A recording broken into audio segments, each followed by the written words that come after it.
ისნის რაიონის გამგებელმა მოსახლეობასა და ამხანაგობების თავმჯდომარეებს 6 თვის განმავლობაში განხორციელებული პროექტების ანგარიში წარუდგინა. თორნიკე ხუციშვილმა სამომავლო გეგმებზეც ისაუბრა და მოსახლეობას იმ სიახლის შესახებ მიაწოდა ინფორმაცია, რომელიც ამხანაგობების პროგრამით არის გათვალისწინებული და ავარიული შენობების გამაგრებითი სამუშაოების დაფინანსებას ითვალისწინებს.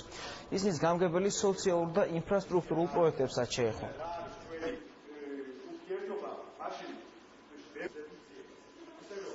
დეტალური ანგარიში წარუდგინა სამხანაგობებს, თუ რა სოციალური და ინფრასტრუქტურული პროექტები განვახორციელეთ ამ პერიოდის განმავლობაში, გავაცანი ის სიახლეები, რომელიც დაგეგმილი არის წლის განმავლობაში. ყველაზე მნიშვნელოვანი პროგრამა, პროექტი, რომელიც დაიგეგმა წლის განმავლობაში, ეს არის განსაკუთრებით დაგვიშალეთ ბინადრისაკუთრებით ამხანაგობის პროგრამას, სადაც ჩვენ დაახლოებით 2 თვის წინ შევიტანეთ საკრებულოში ცვლილება და თანადაფინანსების ნაწილში დავწიეთ პროცენტი 15%-მდე.